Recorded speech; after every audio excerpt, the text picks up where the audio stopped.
Hey guys, sorry I'm late. Kinda having a pretty terrible week.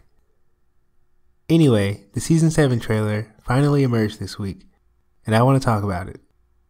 If you've been watching my channel updates, then you know there are 3 major battles in this season. We see glimpses of the naval battle between Queen Daenerys and King Euron's forces. Very little of the battle beyond the wall, and the trailer ends with Daenerys leading the Dothraki against the Lannister forces on the back of her dragon. The trailer begins with Queen Cersei stating that she and Sir Jaime are surrounded by enemies on all sides. But the Mad Queen is confident that they can defeat these enemies. She has a powerful army, and she has the Mountain in his new Queensguard armor. When Cersei had less than this, when she was in much more dire straits, she blew up half the characters in the series and became queen. A lot of people are running around saying Cersei is done, and I don't know if those people are watching the same show I am. Cersei should have died season 1. She made it to season 7. So there's no chance that some dragons or some armies are going to do her in now. However, chief among those numerous threats to Cersei's crown is the Lannister that doesn't matter. In the trailer, we see what appears to be the sacking of Casterly Rock by the Unsullied, which was no doubt masterminded by our little lion. He conquers Casterly Rock in the name of his queen, Daenerys Stormborn of House Targaryen, whom he serves as hand. We see Tyrion with the dragons. We see Daenerys finally arriving to Westeros, touching the soil she was born on, but fled as a refugee, vowing to take back the 7 kingdoms her family forged with blood and fire. We see Queen Daenerys settling the original Targaryen castle, Dragonstone, the castle of Aegon the Conqueror, which was the seat of Stannis Baratheon for most of the series. We see Daenerys' throne there at Dragonstone. From Cersei's initial dialogue, we see the table Aegon I carved into a map of Westeros, now with Tyrion and Daenerys at the head of the table. And this season appears to center around the struggle between Queen Daenerys Targaryen and Queen Cersei Lannister. From the sacking of Casterly Rock to the Field of Fire, where the Dothraki will be led into battle by their dragon-riding Khal of Khals. Additionally, Melisandre also seems to return to Dragonstone.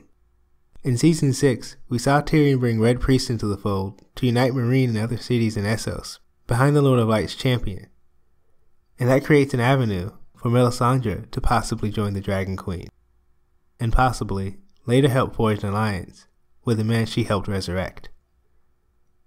This next image I've been told is Jorah Mormont. I have no reason to doubt that this is Jorah and the progression of its grayscale, but the first time I saw it I had no idea what I was looking at. I knew it wasn't a white. That appears to be Ser Jorah's shirt, so this is Ser Jorah's arm going through a door for whatever reason.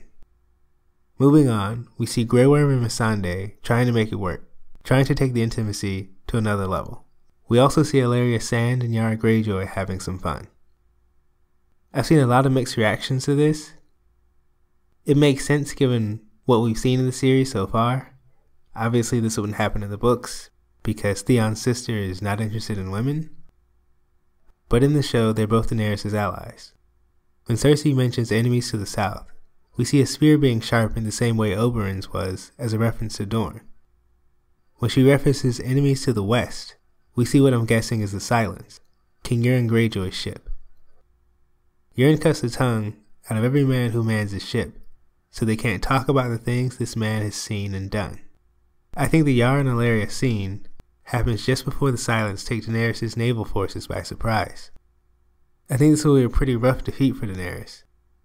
I think that the Theon scene is from that same battle, and I think that's him being rescued by some random Ironborn who has to save his prince from the carnage. And finally, we go to Cersei's enemies in the north, and we are shown Arya Stark. Now Arya's storyline seems pretty isolated in this trailer. We see her out in the cold, so clearly she's headed home to Winterfell, just as she told Jack in the car she would. The last image she has appears to be in Winterfell. We also get to see the King in the North, and he obviously has to deal with the squabbling lords of the North in Vale and Wildlings, as well as contend with Littlefinger's attempts to build a power struggle between him and Lady Sansa Stark of Winterfell. we see King John attack Littlefinger in the crypts of Winterfell. We know from Littlefinger's interaction with Sansa in the crypts in Season 5, Episode 4, that he knows that Jon is the son of Rhaegar and Lyanna. So I suspect this conflict happens when Jon tells Littlefinger that he's not allowed in the crypts because he's not a Stark, and Littlefinger slyly remarks that Jon is not a Stark either. Jon would take that as a dig to his bastard heritage, when it is not. And finally, Sir Davos Seaworth reminds us of the big picture. Once that wall comes down, it doesn't matter whose skeleton sits on the Iron Throne. We see men going north. We see Jon once again leading men to their death, and likely in need of a rescue as they are encircled by enemies. So that's all I have to say about the trailer. Like, comment, subscribe, share, check out my other videos. I'll be back with more Game of Thrones content very soon.